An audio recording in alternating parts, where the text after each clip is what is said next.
नमस्कार, स्वागत है आप सभी का हमारे इस विशेष कार्यक्रम में। दर्शकों, जीवन में अनुभव सबसे महत्वपूर्ण स्थान रखता है और कोई भी व्यक्ति परिपक्व तब माना जाता है जब उसे जीवन का अनुभव होता है। उसी के आधार पर वह आने वाली पीढ़ी का मार्गदर्शन करता है। आज हमारे साथ विधि क्षेत्र के अनुभवी काशीनाथ मिश्रा जी हैं, तो उनके जीवन वृत्त पर आज हम जानेंगे। विधि के क्षेत्र में भी उनके अनुभव पर हम बात करेंगे और सामाजिक जीवन में जो उनका अनुभव है उस पर भी हम बातचीत करेंगे। तो मिश्रा जी, आपका हमारे कार्यक्रम में स्वागत है। धन्यवाद। मिश्रा जी, हम ये जानना चाहेंगे कि जैसे हमने नाम बताया अपने दर्शकों को, हम आपके बारे में ये जानना चाहेंगे कि आपके माता पिताजी कौन थे, उनका क्या नाम था और आपका जो जन्म स्थान है जी, उसके बारे में ज़रा हमारे दर्शकों को बताइए। मेरे माता पिता का नाम था श्रीमती भागवती देवी और हरिश्चंद्र मिश्र जी। अच्छा, हरिश्चंद्र मिश्र जी। जी, हाँ, वो ठीक। दोनों अब इस दुनिया में नहीं हैं। और मेरे पिता के पिता थे पंडित गौरी शंकर मिश्र। अच्छा, आपके बाबा जी, मेरे बाबा थे वो। और यह महज एक संयोग है कि वो भी वकालत के पेशे से ही ताल्लुक़ रखते थे। अच्छा अच्छा जी, तो आपके बाबा वकील थे और आपके पिताजी भी अधिवक्ता थे?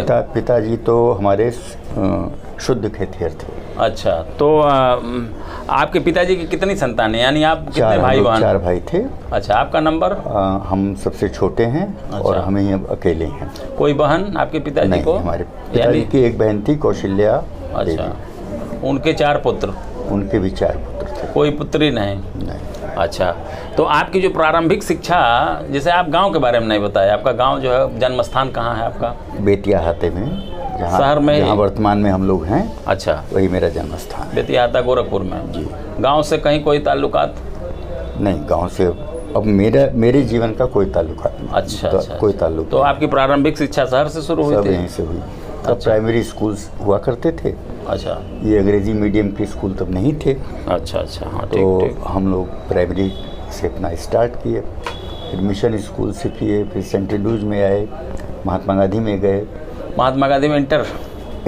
अच्छा, ग्रेजुएशन आपने कहाँ से किया था? यूनिवर्सिटी से, विश्वविद्यालय से? विश्वविद्यालय से। और विधि स्नातक आप विश्वविद्यालय से किए होंगे? विश्वविद्यालय से। किस सन में? 75 में। और विधि व्यवसाय में आप कब आए? 76 में, मान लीजिए। अच्छा। जब रजिस्ट्रेशन हो गया तो आ गए। तो रजिस्ट्रेशन आपका 76 में हुआ था? अच्छा अच्छा। ये जो शादी हुई थी वो विधि की शिक्षा ग्रहण करने के बाद हुई थी या उसके पहले हो गया? उसके पूर्व ही हो गई थी। अच्छा, उसके पूर्व ही? सन 71 में। अच्छा, 1971 में शादी हो गई थी। अच्छा, आपकी पत्नी गृहिणी है कि सेवा वगैरह में थी कहीं? नहीं, कहीं कोई सेवा में नहीं थी वो। और आपके कितने पुत्र और कितनी पुत्रियाँ? 2 पुत्रियाँ 2 पुत्र। अच्छा, 2 पुत्रियाँ और 2 पुत्र हैं, सबकी शादी हो गई है। तो विधि क्षेत्र में कोई आपकी संतान? मेरा एक लड़का है। अच्छा, और मेरा एक भतीजा है। अच्छा, मेरे बड़े भाई साहब का। हाँ हाँ, बिल्कुल बिल्कुल बिल्कुल। अच्छा, तो ये बताइए कि शुरू से ही इच्छा थी वकील बनने की या आपके पिताजी की इच्छा थी, क्या है? नहीं, वकील बनने की जो मेरी कहानी? स्वयं की इच्छा थी। अच्छा, कि मैं इसी पेशे में हूँ, वकालत करूँ। अच्छा, चलिए, तो बहुत अच्छी बात है। और ये भी था कि जो बाबा दादा कर गए उस क्षेत्र में ही रहे। कुछ मित्रों की वजह से थोड़ा राजनीति में सक्रिय हुए थे कभी 86-87 में। अच्छा, लेकिन परिस्थितियाँ कुछ बदली तो राजनीति से, अच्छा। कचहरी की राजनीति से। अच्छा, कचहरी में तो गोरखपुर दीवानी कचहरी में आप प्रैक्टिस शुरू किए 1976 में। 76। तो जब यहाँ आप आए होंगे तो आपका वरिष्ठ कौन था, कौन व्यक्ति? बाबू बिंदेश्वरी नारायण चंद। बिंदेश्वरी नारायण चंद जी आपके सीनियर थे? अच्छा, तो वो फौजदारी के वकील थे? फौजदारी के थे। अच्छा, तो फौजदारी में भी आप पहले से ही मन बना लिए थे या सीनियर साहब फौजदारी नहीं, के थे? फौजदारी में हमने मन बनाया था। और बड़े भाई हमारे विश्वनाथ जी, वो पंडित रामदास धर जी के साथ थे। अच्छा, तो 1976 से और आज 2023 में हम लोग हैं, तो एक बहुत लंबा सफ़र है आपका विधि व्यवसाय का। तो मेरा सवाल ये है कि कितना ज़रूरी है किसी सीनियर का सानिध्य अधिवक्ता व्यवसाय में उन्नति के लिए, क्या कहेंगे? मेरा ख्याल है मुझे आज भी आवश्यकता पड़ जाती है तो मैं किसी से पूछने में कोई गुरेज नहीं करता हूँ। यह एक ऐसा विधि व्यवसाय है, इसमें जीवन भर कुछ न कुछ सीखना पड़ता है। जो लोग ये चाहते हैं, नए जो आते हैं इस पेशे में, कि साल 2 साल 3 साल में वो अलग होने की बात करते हैं, या अपना कार्य वो समझते हैं कि मैंने सब कुछ जान लिया, मेरे विचार से ये गलत है, वो गलती। मतलब एक सानिध्यता बहुत ज़रूरी है ना, ज़रूरी है, क्योंकि जीवन में सानिध्यता और किताबों से संपर्क, किताबों से मतलब अध्ययन, सतत अध्ययन और सतत सक्रियता है, ये तो दोनों जरूरी है। ये तो और श्रेष्ठ का सानिध्य, हाँ, ये बहुत आवश्यक चीज़ें हैं। बिल्कुल। अच्छा, फौजदारी की वकालत चूँकि आप कर रहे हैं, 1976 में जब आप शुरू किए तो उस समय जो है नई जो है दंड प्रक्रिया संहिता आ गई थी। फौजदारी पर अगर मैं बात करूं तो जैसे मान लीजिए कि वर्तमान समय की जो स्थिति है, जैसे अगर कोई FIR दर्ज होता है, प्रथम सूचना रिपोर्ट दर्ज होती है और उसमें अगर पुलिस फाइनल रिपोर्ट लगा देती है, न्यायालय में फाइनल रिपोर्ट आता है और उस फाइनल रिपोर्ट के आधार पर मामले को डिस्पोज ऑफ करने में क्या अब इस समय वर्तमान स्थिति क्या है, इस पर कुछ बताएंगे हमारे दर्शकों? हाँ, बताएंगे। देखिए, जब फाइनल रिपोर्ट यहाँ आ जाती है कोर्ट में और मजिस्ट्रेट पर उस पर दस्तखत हो जाती है, तो जो उस मुकदमे का वादी होता है, जिसने FIR की होती है, अच्छा, उसे कंसर्न मजिस्ट्रेट या CJM के स्तर से एक नोटिस जाती है। अच्छा अच्छा, कि आपने जो कंप्लेंट लिखाई थी उसमें पुलिस ने फाइनल रिपोर्ट लगा दिया है, इसके विषय में अगर आपको कुछ कहना हो तो आप आवें, फलां दिन को आवें। अगर वो आ जाते हैं तो ठीक, नहीं तो उनको 2-3 मौके देती है। और उनके जब वो नहीं आते हैं तब वो एक्सेप्ट करती है, यानी वादी मुकदमा को अवसर मिलता है। तो जैसे हमारा उद्देश्य है ना कि जब हमारा दर्शक कोई कार्यक्रम देखता है जी, तो विधि के क्षेत्र में, या मान लीजिए कोई नया लड़का जो विधि व्यवसाय शुरू कर रहा है, जब वो हमारा कार्यक्रम देखता है तो उसे जानकारी होती है जी, और वो भी उस जानकारी को आत्मसात करके और उसके बाद वो किसी को श्रेष्ठ सलाह दे सकता है। जैसे मान लीजिए कि जमानत की अगर हम बात करें, जब जमानत में जो हम आधार लेते हैं, जमानत का जो आधार लेते हैं जी, उस आधार की वैधानिकता पर थोड़ा सा हमारे दर्शकों को आप बताएं कि जो जमानत में प्ली हम ले लेते हैं जी, कितना सोच समझ करके वो प्ली हमें लेना चाहिए। आगे के स्तरों में जो प्रक्रिया है, जो ट्रायल जब शुरू होता है तो उसमें वो प्ली कितना महत्व रखता है आगे के अवसरों पर? मेरे विचार से ऐसा देखा गया है कि जो प्ली बहुत सोच समझ के आदमी को लेना चाहिए। बिल्कुल। ज़मानत के पहले उसमें भले ही थोड़ी देर हो जाए, मान लीजिए आदमी जेल में है, बिल्कुल, और वो उसके पैरोकार आपके पास आते हैं, तो आप पूरी बात सुनते हैं, समझते हैं और तब प्ली लेना चाहिए मेरे विचार से। नहीं, क्योंकि कभी न्यायिक अधिकारीगण ये कहते हैं कि आपने ये प्ली ज़मानत में नहीं लिया तो आप कैसे अभी कह सकते हैं। तो बहुत सोच समझ के, और मेरे विचार से जहाँ तक आपराधिक मुकदमों की बात है, आपराधिक क्षेत्र की बात है, एक वकील को, एक लॉयर को FIR के पैरेलल एक स्टोरी खड़ी करनी चाहिए। बिल्कुल, ताकि उससे वो भाग ना सकें आप। और सबसे बड़ी 3-4 चीज़ें हैं। अगर कोई दुश्मनी है दो पक्षों की, उसमें कोई हत्या हो जाती है, कोई अपराध हो जाता है, तो एडमिटेड फैक्ट है। बिल्कुल। और अगर वो एडमिट नहीं करते हैं तो उसके कागजात निकालिए, दाखिल कीजिए। और अगर आप में कोई दुश्मनी नहीं है तो आप क्यों फंसाए गए, इसका जवाब आपको समुचित देना है। मतलब अपनी प्रतिरक्षा में आप जो है सारी बातों को देना है। केवल एक 304B जो दहेज हत्या के मुकदमे हैं, उनमें अभियुक्त पर ये भार रहता है कि वो साबित करे कि उसने ऐसा नहीं किया। बाकी तो जो अभियोजन पक्ष है उसको साबित करने का भार होता है कि इन्होंने ऐसा किया। एक चीज़ और हम जानना चाहेंगे कि जैसे जो आपका विधिक जीवन जो आपका व्यवसाय से संबंधित जो जीवन रहा है, इसके अतिरिक्त आप बता रहे हैं कि राजनीति से भी आप संबद्धता थी आपकी, तो क्या अधिवक्ता राजनीति से आपका जुड़ाव था या किसी राष्ट्रीय दल, किसी राजनीतिक दल से आपका जुड़ाव था? राष्ट्रीय दल से भी जुड़ने का प्रयास किया और अधिवक्ता राजनीति से प्रारंभ किए। अच्छा। परिस्थितियाँ कुछ ऐसी बदली कि अधिवक्ता राजनीति से हमको बाहर होना पड़ा। अच्छा। और फिर राजनीतिक दल से भी नाता तोड़ लिया। Bar council of Uttar Pradesh या बार काउंसिल ऑफ इंडिया की अगर हम बात कर रहे हैं, तो अधिवक्ता हितों के लिए, चूंकि ये संविध संस्था हैं, तो अधिवक्ता हितों के लिए कितना कारगर हो पा रही हैं, ये क्या बताएंगे आप? मेरा ख्याल है जो लोग वादे करके जाते हैं यहाँ से चुन के bar council of Uttar Pradesh में, वो उन वादों को निभा नहीं पाते हैं। उन्हें निभाना चाहिए।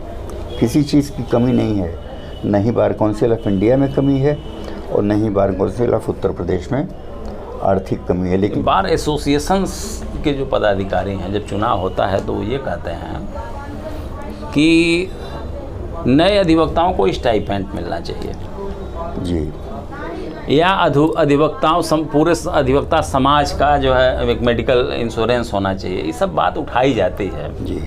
हर ज़िले से एक मेंबर चुना जाना बार काउंसिल के लिए बिल्कुल आवश्यक है और होना चाहिए। जैसे 75 जिलों के भाग्य का फैसला अगर 25 लोग करते हैं तो ये कहाँ तक उचित है? कतई उचित नहीं होगा। तो हर ज़िले से 5 का एक पैनल बनाए और सब लोग सामूहिक रूप से मुख्यमंत्री से मिलें या कंसर्न अथॉरिटी से मिलें, अपनी समस्या कहें। बिल्कुल। तो ये हो सकता है। चुनाव सेवा करने के लिए किसी पद की आवश्यकता नहीं होती है। सेवा के लिए किसी पद की आवश्यकता नहीं होती। अच्छा, अधिवक्ताओं का पंजीकरण मुफ्त हो, इस पर क्या कहेंगे? मेरा तो जब पंजीकरण हुआ था 75-76 में, तो 1200 रुपया कुल लगे थे। बहुत था 75-76 में उस समय 1200 रुपया लगे थे। और अभी एक नई स्कीम आई थी अधिवक्ता कल्याण निधि न्यासी समिति। बिल्कुल बिल्कुल। तो उसमें 5100 रुपया दे के जो लोग मेंबर बनते हैं, तो ये हुआ कि 30 साल में आप उससे 5 लाख रुपया प्राप्त कर सकते हैं 30 साल प्रैक्टिस के बाद। बिल्कुल। तो कुछ चीज़ें तो अच्छी हुई हैं, लेकिन जो बार काउंसिल हमारी हैं या जो बार काउंसिल ऑफ इंडिया हैं, वो बहुत ज़्यादा ध्यान नहीं देते हैं। मेरा अपना ये विचार नहीं है भी, बिल्कुल सही कह रहे हैं आप। और जब लोग चुन के चले जाते हैं तो फिर वो ये ऐसा इसलिए होता है कि जब 1961 में जब एडवोकेट एक्ट बना था, उस समय जिलों की संख्या ही 25-30 रही होगी। हाँ, अधिवक्ताओं की संख्या बहुत कम रही होगी, तो उस समय 25 मेंबर बनाए गए थे। आज स्थिति बदल गई, तो उसी परिवर्तन इसीलिए कानून में आवश्यक होता है ना, समय और परिस्थितियों के हिसाब से मेंबर्स बढ़ाए जाने आज 75 जिले हो गए, तो 75 मेंबर कम से कम तो होने ही चाहिए, मिनिमम होना चाहिए। और अगर हर जिला अपना मेंबर भेज सके तो ये तो बहुत बड़ी चीज़ है ना। मान लीजिए यहीं देवरिया है, आज तक कभी कोई चुन के गया ही नहीं। संत कबीर नगर जब से जिला बना तब से वहाँ का कोई प्रतिनिधित्व हुआ ही नहीं। कुछ जिले ऐसे हैं जहाँ से 4 लोग 5 लोग हर साल होते हैं जो है। तो ये तो अधिवक्ता समाज के साथ अन्याय है ना। ये एक ग्रुप इंश्योरेंस होना चाहिए अधिवक्ताओं का। ये सारी चीज़ें हैं, जब हम अधिवक्ता रन कर जाता है भाई, हम अधिवक्ता बनाने की जो प्रक्रिया है उसी को इतना दुरूह कर दिए हैं। रजिस्ट्रेशन के लिए बहुत ऐसे लड़के मिलते हैं जो कहते हैं मेरे पास पैसा ही नहीं 25,000। नहीं, अब देखिए इस विषय पर थोड़ा गंभीर होने की ज़रूरत है। और क्या, एक दूसरा एग्ज़ाम आजकल बार काउंसिल ले रही हैं। हाँ, ऑल इंडिया ये मेरे विचार से ये गलत है। क्या वो हमारी LLB के सर्टिफिकेट को, अगर हम इस एग्ज़ाम को नहीं पास करते, क्या वो कैंसिल कर देंगे? नहीं कर सकते। और उसकी जो फीस है वो 3800 रुपये है। जो लाइयर अभी आया कचहरी में, उसको साल भर भी नहीं हुआ, वो 4000-5000 रुपये कहाँ से देगा? बिल्कुल। इसी के कंपैरेटिवली हम लोग झारखंड देखें, बिहार देखें या और भी छोटे राज्य देखें, वहाँ स्टाइपेंड नए लाइयर्स को मिल रहा है। तो इस पर भी हम लोगों को सोचना चाहिए। उत्तर प्रदेश के माननीय मुख्यमंत्री यहाँ के हैं, लोग मिलें, उनसे अपनी बात रखें। मेरा ख्याल है ये होना चाहिए, हो जाएगा। थोड़ा बहुत संघर्ष नहीं साहित्यिक गतिविधियों में कोई आपकी रुचि? नहीं, अब नहीं है। अच्छा, बचपन की कोई कविता वगैरह, बचपन में पढ़ी हुई कोई कविता, कोई प्रार्थना हमारे दर्शकों के लिए? जैसे तमाम सारी जो है चीज़ें जैसे बचपन की याद आते हैं ना, जैसे कुछ चीज़ें ऐसी होती हैं, कुछ कविताएं ऐसी होती हैं। अच्छा, ये एक चीज़ ये बताइए, जैसे ये कहा जाता है कि जीवन में मुश्किलें जो है जब आती हैं तो उसके लिए बड़े धैर्य की ज़रूरत पड़ती है। किसी ने कहा है कि जो जीवन की जो मुश्किलें होती हैं, जीवन की जो कठिनाइयाँ होती हैं, या जीवन में जो बुरा समय होता है, वो उस समय तकलीफ़ नहीं देता है जब वो बुरा होता है। तकलीफ़ उस समय देता है जब लोगों को पता चल जाता है कि आपका समय बुरा है। जब लोग जान जाते हैं कि आपका समय बुरा है, तब बड़ा तकलीफ़ देता है। क्या कहेंगे इस पर आप? ये तो सही है, लोग अपने दुख से दुखी नहीं हैं, दूसरे के सुख से दुखी हैं। दूसरे के सुख से दुखी हैं। और जीवन में संघर्ष तो लगा रहता है, और मैंने भी बड़ा संघर्ष किया है जीवन में, और आप लोगों के आशीर्वाद से स्वस्थ हूँ, ठीक हूँ। कुछ लाइनें ऐसी होती हैं जो बचपन के समय लोग पढ़ते हैं, उस समय उसका भावार्थ जो है उन्हें मालूम नहीं होता, नहीं आता है समझ। एक फिल्म है एक फूल दो माली, उसका गाना एक एक लाइन जो है कि तुझे सूरज कहूँ या चंदा, तुझे दीप कहूँ या तारा, मेरा नाम करेगा रोशन जग में मेरा राज दुलारा। तो उसमें एक लाइन है कि मैं कब से तड़फ रहा था, मेरे बाहों में कोई खेले, नन्ही सी खुशी के बदले चाहे सारी दुनिया ले ले। तेरे संग संग झूल रहा है मेरे बाहों में जग सारा, मेरा नाम करेगा रोशन जग में मेरा राज दुलारा। उसी में एक लाइन है कि आज उंगली पकड़ के तेरी, तुझे मैं चलना सिखलाऊं, कल हाथ पकड़ना मेरा जब मैं बूढ़ा हो जाऊं। उसको अगर वर्तमान जीवन में देखें, बिल्कुल, तो कुछ परिवार ऐसे हैं जहां इस तरह की चीज़ें हो रही हैं, बिल्कुल, लेकिन कुछ परिवार ऐसे हैं कि अगर बाप बूढ़ा हो गया और लड़का कुछ कर रहा है तो बेटे के पास इतनी फुर्सत नहीं है। आज समाज की जो विकृतियां हैं, बिल्कुल बिल्कुल बिल्कुल, बेटे के पास इतनी फुर्सत नहीं है कि बूढ़े बाप का इलाज कराने के लिए वो बाहर से आए।